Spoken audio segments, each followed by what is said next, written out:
Senator, thank you. You are in the center of this. Are you going to cause a shutdown over this? Obviously, you've got till midnight. Is that your plan as of right now?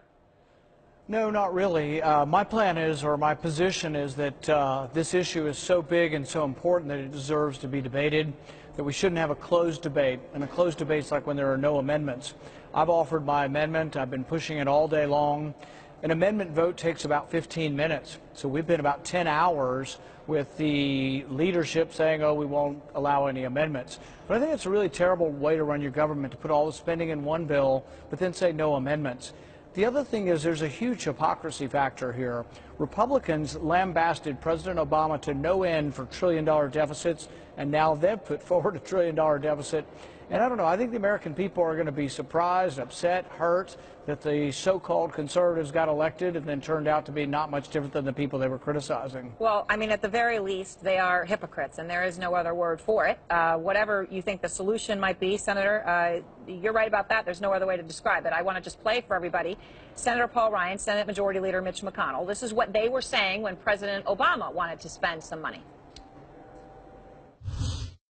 Our debt is a threat to this country. We are on the verge of a debt crisis. Our debt, it's already bigger than our economy. Our debt, it's a sign of overreach. It's a sign that the federal government is doing too much. The national debt threatens our way of life. The Democrats' spending spree has brought us to the brink of an economic calamity.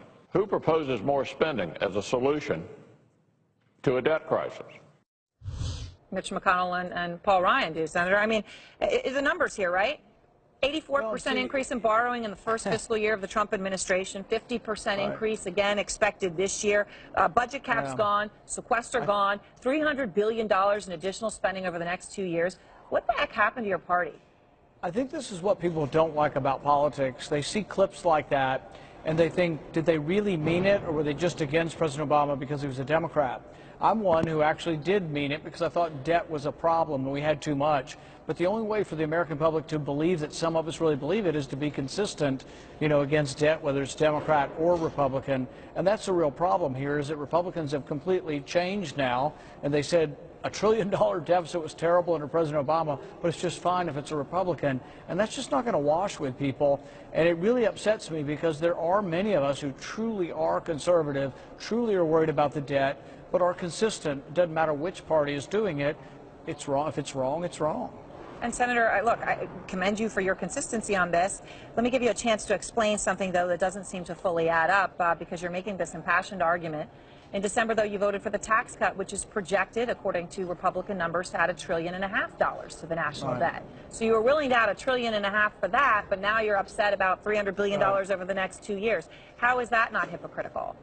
Well, there's a couple things about cutting taxes. One, I believe that when you go out and work and you sweat and you work with your hands, that what you earn is yours. You give up a small amount to be part of a civilized society, but you shouldn't have to give up half of your paycheck.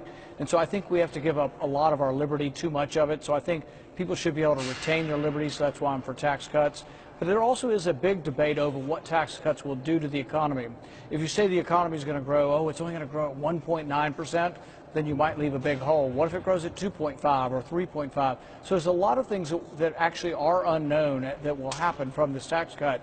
And I do think that in the end, the money is more wisely spent by the people who earned it than by the people who didn't earn it. But I'm consistently for a smaller government. So when I vote for a tax cut, I've always voted for a corresponding cut in spending as well.